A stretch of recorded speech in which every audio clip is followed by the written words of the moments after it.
આજે વિશ્વ સાડી દિવસ તમામ બહેનોને, તમામ વણકર ભાઈઓ બહેનોને અને સાડી ઉદ્યોગ સાથે જોડાયેલા તમામ લોકોને ખૂબ ખૂબ શુભેચ્છાઓ શાયોના અમદાવાદ તરફથી.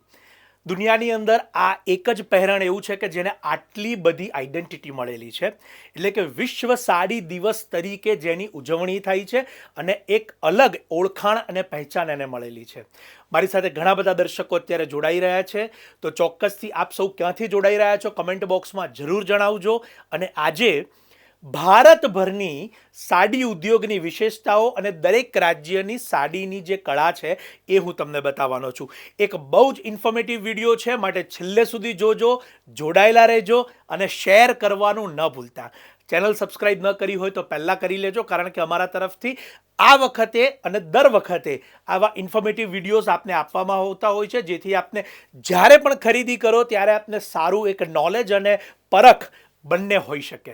તો અત્યારે હું તમારી સમક્ષ શરૂ કરવા જઈ રહ્યો છું દરેક રાજ્યની અલગ અલગ આઈડેન્ટિટી બનાવે એવી સાડીઓ. તો સૌપ્રથમ તમારી સમક્ષ અત્યારે ગુજરાતની સાડીઓ મૂકેલી છે.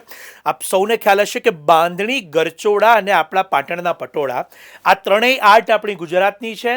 સમગ્ર ભારતમાં અને ભારત બહાર પણ આ ત્રણેય પ્રકારની સાડીના ઘણા બધા જે લોકો છે જેમની પસંદગી સૌથી પહેલી આના તરફ રહેલી છે. એક સૌથી મોટી વાત એ કરીશ કે આજના સેશનમાં જે સાડીઓ બતાવી રહ્યો છું એ બધી જ કેવળ અને કેવળ હેન્ડલૂમ કક્ષાની સાડી બતાવવાનો છું, એટલે કે વિવિંગ પદ્ધતિ, વણાટ પદ્ધતિની સાડી બતાવવાનો છું, જેથી દરેક રાજ્યની એ આઈડેન્ટિટી છે. ત્યારબાદ આપણે આવીએ છીએ ઉત્તર પ્રદેશની અંદર, એટલે કે વારાણસી. બનારસી સિલ્ક એટલે સિલ્કની પરિભાષા જ જેને આપણે બનારસી કહેવાય છે. અને બહુ જ સુંદર એવી કડવા અને ફીકવા પદ્ધતિની આ સાડીઓ મેકિંગ થાય છે. બહુ અલગ જ અને સુંદર કક્ષાની જે સાડીઓના કલર અને વિવિંગ છે એ તમે જોઈ રહ્યા છો. ત્યારબાદ આપણે આવીએ છીએ મહારાષ્ટ્રની અંદર પેઠણી સાડી. યેવલા ગામમાં આ તમામ પેઠણી સાડીનો ઉદ્યોગ છે. હાથથી આપણા જેટલા પણ કારીગર ભાઈઓ બહેનો છે એ બનાવતા હોય છે. અને હું અત્યારે પેઠણીનો પાલવ પણ તમને બતાવીશ કે જેની ખાસ કરીને બ્યુટી છે એ તમે અહીંયા જોઈ શકો. મહારાષ્ટ્રની આ ઓરિજિનલ પેઠણી સાડી જે તમારી સમક્ષ અહીંયા મૂકેલી છે. ત્યારબાદ આપણે આવીએ છીએ આંધ્રપ્રદેશની અંદર. આ વિડીયોમાં છેલ્લે સુધી જોડાયેલા રહેજો, કારણ કે દરેક રાજ્યની ઓળખાણ તમને અહીંયા હું બતાવવાનો છું. આંધ્રપ્રદેશ એટલે કે ધર્માવરમ. ધર્માવરમ ની ટિશ્યુ સાડી, જેમાં રિયલ ટિશ્યુ મીનાકારી સાથે પણ આવે છે અને સાદી ઝરી સાથે પણ આવે છે. ગુજરાતના લગ્નોમાં લગ્નના દિવસે અત્યારે ટિશ્યુ સાડીનો સૌથી વધારે ટ્રેન્ડ છે, એની ખાસ નોંધ લેજો. ત્યારબાદ બિહાર એટલે કે મધુબાની, અને બહુ જ સુંદર આર્ટ તમે અત્યારે અહીંયા જોઈ રહ્યા છો. કદાચ આ વખતે બિહાર ઇલેક્શન બાદ આપણા પ્રધાનમંત્રી સાહેબે પણ ખૂબ સુંદર ખેસ ધારણ કરેલો હતો, જે મધુબાની આર્ટને ચોક્કસથી પ્રોત્સાહન આપી રહી છે. અને સાડીની અંદર ગાળા અને જાલ બંને એમાં બનતી હોય છે.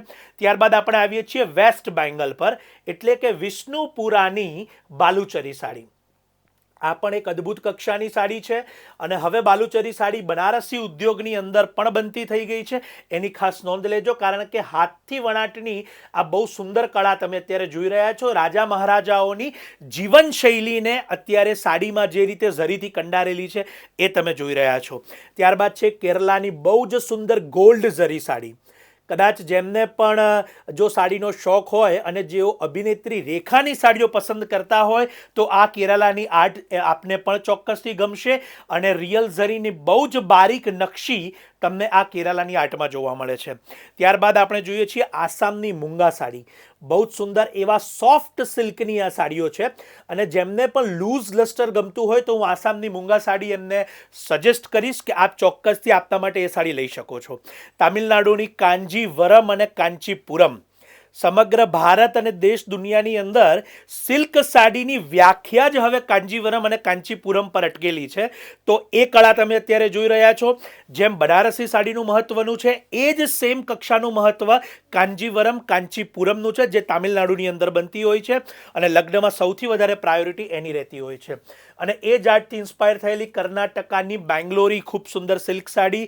મૈસૂરી ડિઝાઇન પણ કહેવાય છે. મૈસૂરી સિલ્ક અને જોર્જેટ બંને કક્ષા તમને તમને આ સિલ્કની અંદર જોવા મળતી હોય છે, એની નોંધ લેજો.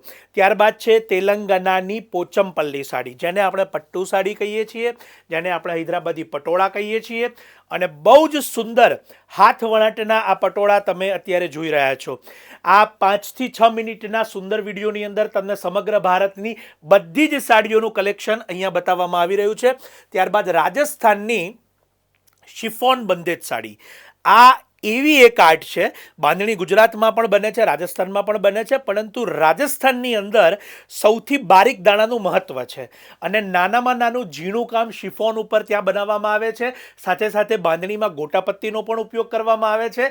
તો સમગ્ર ભારતમાં જ્યારે તમે એક સાડી ઉદ્યોગનું ઓવરવ્યૂ અહીંયા કરી રહ્યા છો મારી સાથે, તો આપને ખ્યાલ આવશે કે કેટલી બધી પદ્ધતિ, કેટલી નવીનતા અને આપણો અતુલ્ય વારસો આની અંદર જોવા મળે છે. લગ્ન હોય, શુભ પ્રસંગ હોય, ચોક્કસથી ભારતીય કોઈ પણ લેડીઝ, કોઈ પણ બહેન ચોક્કસથી સાડીને પ્રાયોરિટી આપે છે, કારણ કે પોતાના ઘરના પ્રસંગની અંદર સાડી જે શોભા વધારે છે એ બીજી કોઈ પણ પ્રોડક્ટ કે પહેરણ નથી વધારતું, એની ખાસ નોંધ લેજો. અને એમાં પણ જ્યારે સિલ્ક અને હેન્ડલૂમની વાત આવે ત્યારે એક લીગસી તમે અત્યારે મારી સાથે જોઈ રહ્યા છો. આપણા પાટણના પટોળા કે જે ઓછામાં ઓછા 500-1000 વર્ષ જૂની આર્ટ છે, આજે પણ જીવંત છે. એની અંદર અલગ અલગ પ્રકારના વર્ઝન્સ પણ હવે તો ઉપલબ્ધ છે. બજેટ પ્રમાણે એને પણ મેકિંગ કરવામાં આવે છે. અને બહુ જ સુંદર એવી સાઉથ સિલ્કની સાડીઓ, એટલે કે તામિલનાડુ, કર્ણાટકા, કેરલા, આંધ્રપ્રદેશ, આ ચારેય સ્ટેટની પણ જે આર્ટ છે એ પણ એટલી સુંદર છે. મહારાષ્ટ્રની પેઠણી પણ એટલી અદ્ભુત છે. મારી સાથે જેટલા દર્શકો અહીંયા જોડાયેલા છે, હું જેમને ખાસ જણાવીશ કે અમારી ચેનલને સબસ્ક્રાઈબ જરૂર કરજો, પરંતુ આ વિડીયોને શેર કરવાનું ન ભૂલતા. આ ઇન્ફોર્મેટિવ વિડીયો છે, જેથી જેટલા પણ બહેનોને સાડી ગમતી હોય તો એમને આ પ્રોડક્ટ કે આ વિડીયોની જે જાણકારી છે એ જરૂરથી મોકલજો. આપ સૌનો ખૂબ ખૂબ આભાર માની હું કિશન ભાવસાર અહીંયા વિડીયો પૂર્ણ કરું છું. આપ સૌનો ખૂબ ખૂબ આભાર.